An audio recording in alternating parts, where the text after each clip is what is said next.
السلام عليكم ورحمة الله. اش اخباركم؟ لاباس عليكم؟ نتمنى تكونوا على خير وبخير. اليوم ان شاء الله غنوجدوا الحريره المغربيه اللي معشوقه في هذا البرد وفي سيدنا رمضان بطريقه سهله، وما يحتاجش انكم ترطبوا الحمص ليله كامله.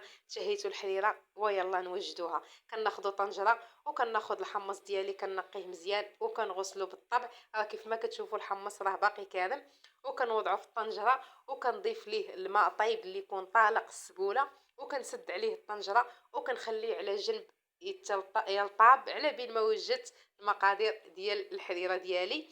فكناخذ مطيشه كندير ليها حتى هي نفس الطريقه. فكناخذ مطيشه كنغسلها وكنقطعها على ربعه وكنضيف ليها شويه الماء طيب وكنغطيها وكنوضعها فوق من البوطه حتى كطيب.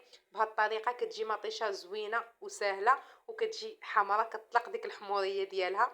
فكندوز ناخذ المقادير اللي باقيين ديال الحريره. فهنا عندي شويه العدس منقي ومغسول، والكرافس والقزبر ومعدنوس مقطعين، بصله مقطعه، ومعلقه ديال السمن صغيره، شويه الحمص كان عندي مازال مرطب، والعطريه فيها الملحه، الابزار، التحميره، والسكينجبير والخرقوم معلقه صغيره من كل حاجه.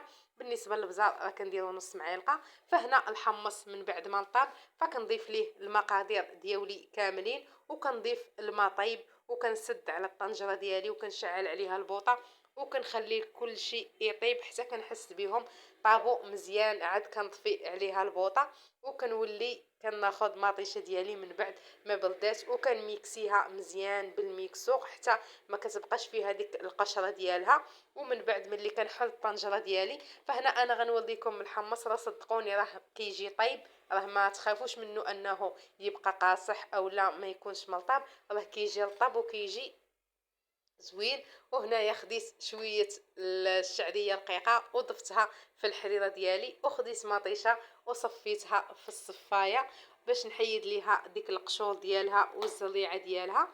ومن بعد كنضيف الدقيق اللي هو اللي غيتحكم ليا في القوام ديال الحريره ديالي، الا بغيتها ثقيله او الا بغيتها خفيفه.